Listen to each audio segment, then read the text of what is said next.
warahmatullahi wabarakatuh. Salam sejahtera untuk kita semua.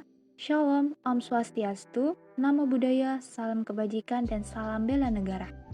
Kami dari kelompok 2 kelas teori keuangan A dengan dosen Ibu Dewi Cahyani Pangestuti SEMM akan menyampaikan materi berjudul Teori Portofolio dan CAPM. Anggota kelompok kami terdiri dari Restina Abdani dengan NIM belakang 062, Nurul Aini dengan NIM belakang 176, dan Hawarelia Syafina Putri dengan NIM belakang 240. Apa itu efisien portofolio? Didefinisikan sebagai portofolio yang memberikan ekspektasi imbal hasil tertinggi untuk tingkat risiko apapun atau tingkat risiko terendah untuk imbal hasil yang diharapkan. Dalam portofolio efisien terdapat to asset dan the end asset. To asset membicarakan tentang bagaimana memperkirakan hasil dan risiko ketika kita memiliki beberapa investasi, lalu digabungkan menjadi satu portofolio. Pada analisis ini, kita hanya mempertimbangkan dua aset investasi. Berikut ini merupakan rumus perhitungannya. Selanjutnya, the end asset. The end asset memiliki prinsip yang sama dengan to asset. Namun, dalam analisis end asset, kita mempertimbangkan lebih dari dua aset investasi. Dan berikut ini merupakan rumus perhitungannya. Baik, sekarang kita akan membahas bagaimana cara memilih portofolio yang optimal. Sebelum itu, portofolio optimal merupakan portofolio dengan kombinasi return harapan dan risiko terbaik. Sedangkan portofolio efisien adalah portofolio yang memberikan return harapan terbesar dengan risiko tertentu atau memberikan risiko yang terkecil dengan return harapan tertentu, di mana portofolio efisien belum tentu berupa portofolio yang optimal. Menurut Brigham dan Earhart, dengan hanya dua aset dapat membentuk suatu garis ataupun kurva, seperti yang ditunjukkan pada gambar berikut ini, di mana terdapat portofolio A dan B yang dapat menciptakan suatu kurva. Namun, dengan bertambahnya jumlah aset, kita dapat memperoleh suatu area seperti yang ditandai oleh wilayah berbayang berwarna oranye pada gambar berikut ini. Selanjutnya, konsep penting untuk memilih portofolio optimal. Pertama, efisien frontier. Menunjukkan kumpulan portofolio yang memungkinkan dengan memvariasikan alokasi aset dalam portofolio dari yang berisiko rendah hingga yang berisiko tinggi. Bisa kita lihat pada gambar berikut. Garis batas BCDE yang berwarna biru mendefinisikan himpunan portofolio yang efisien yang juga disebut sebagai efisien frontier, di mana area di bawah garis BCDE atau area oranye menunjukkan himpunan portofolio yang optimal. Selanjutnya, yang kedua, indifference curves. Portofolio optimal dapat ditentukan dengan menggunakan indifference curves, di mana investor yang tidak menyukai risiko akan memiliki indifference curves yang lebih curam. Hal ini karena mereka memerlukan imbal hasil yang lebih tinggi untuk mengompensasi peningkatan risiko. Investor yang lebih toleran terhadap risiko akan memilih indifference curves yang lebih landai. Ini menunjukkan bahwa mereka lebih siap mengambil risiko dengan tingkat imbal hasil yang lebih rendah. Untuk dapat menentukan portofolio optimal bagi seorang investor, harus mengetahui sikap investor terhadap risiko, seperti yang tercermin dalam fungsi pertukaran risk-return indifference curves. Seperti yang dapat kita lihat pada gambar berikut ini. Kurva yang diberi label IY dan IZ mewakili indifference curves dari investor Y dan investor Z, di mana kurva dari investor Y menunjukkan indifferent antara portofolio bebas risiko sebesar 5%, tingkat expected return sebesar 6%, dengan tingkat risiko sebesar 1,4% dan seterusnya. Sehingga terciptalah kurva IY atau garis berwarna biru. Sedangkan kurva investor Z menunjukkan indifferent antara tingkat portofolio bebas risiko yang sama dengan Y, yaitu 5%, tingkat expected return sebesar 6%, tetapi dengan risiko sebesar 3,3% dan seterusnya. Sehingga terciptalah kurva IZ dengan garis berwarna jingga.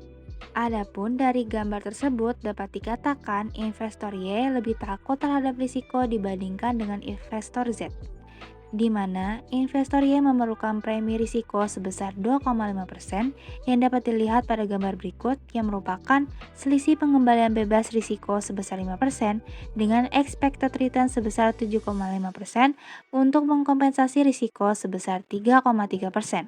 Sedangkan premi risiko investor Z Untuk tingkat risiko ini hanya sebesar 1%, yang didapatkan dari selisih pengembalian bebas risiko sebesar 5% dengan expected return sebesar 6% untuk mengkompensasi risiko yang sama yaitu sebesar 3,3%. Sehingga di sini ketakutan yang lebih tinggi terhadap risiko menyebabkan investor Y memerlukan premi risiko yang lebih tinggi. Dari kedua kurva tersebut dapat dilihat bahwa semakin curam kemiringan kurva indiferen seorang investor, maka semakin takut investor terhadap risiko. Yang dapat dilihat pada gambar kurva berikut, di mana kurva investor Y lebih curam dibandingkan dengan investor Z. Adapun menentukan portofolio optimal bagi seorang investor dapat ditemukan pada titik singgung antara himpunan portofolio yang efisien dan salah satu kurva indifferent investor yang dapat dilihat pada gambar berikut, di mana titik singgung ini menandai tingkat kepuasan tertinggi yang dapat dicapai investor.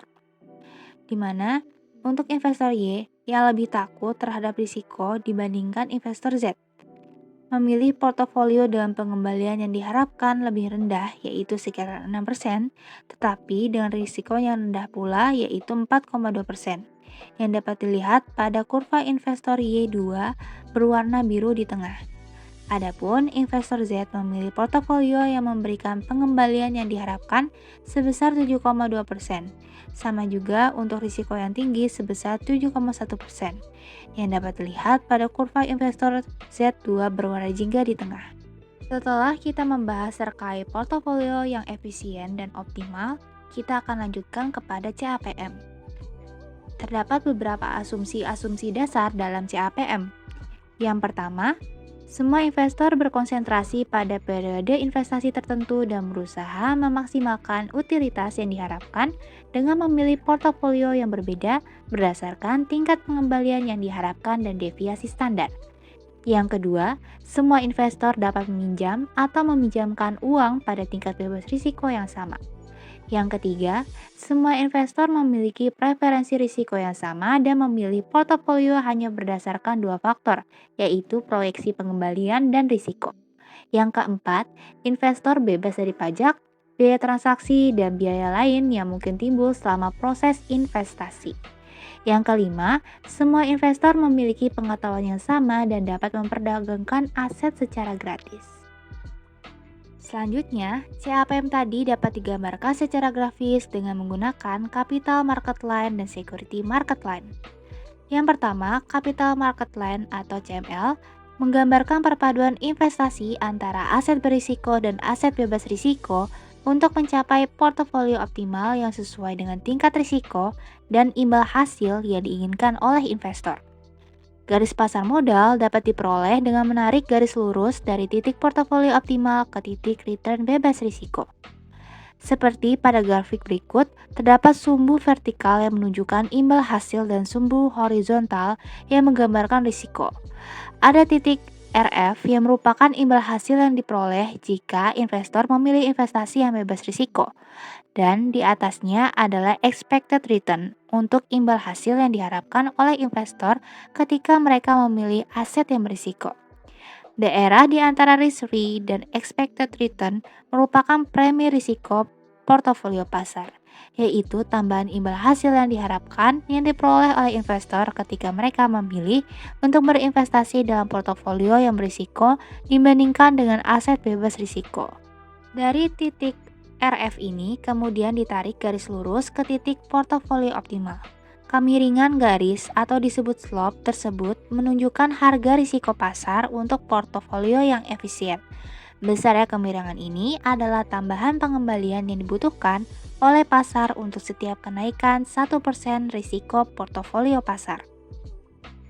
Nilai slope dapat dihitung dengan return portofolio pasar dikurangi return aset bebas risiko dibagi deviasi standar return portofolio pasar.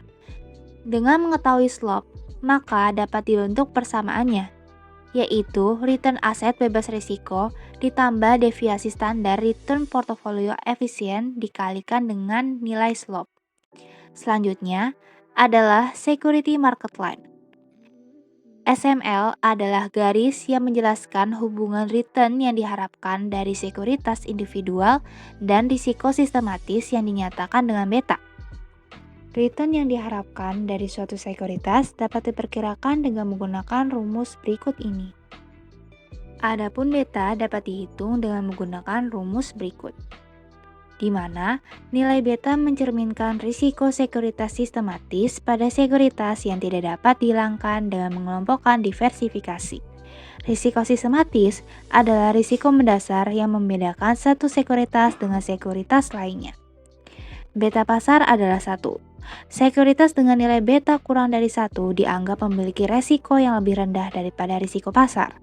Untuk beta yang lebih besar dari 1, maka sekuritas tersebut memiliki sistem risiko sistematis yang melebihi risiko pasar. Sama seperti grafik capital market line sebelumnya, pada grafik security market line juga terdapat sumbu vertikal yang menunjukkan imbal hasil. Hal yang membedakan adalah sumbu horizontal yang menggambarkan beta atau risiko sistematis dari sekuritas. Daerah P atau daerah sebelah kiri garis putus-putus atau dengan beta kurang dari 1 adalah daerah risiko aset yang lebih kecil dari risiko pasar. Dan daerah Q atau daerah dengan beta lebih dari 1 adalah daerah di mana risiko aset itu lebih besar dari risiko pasar.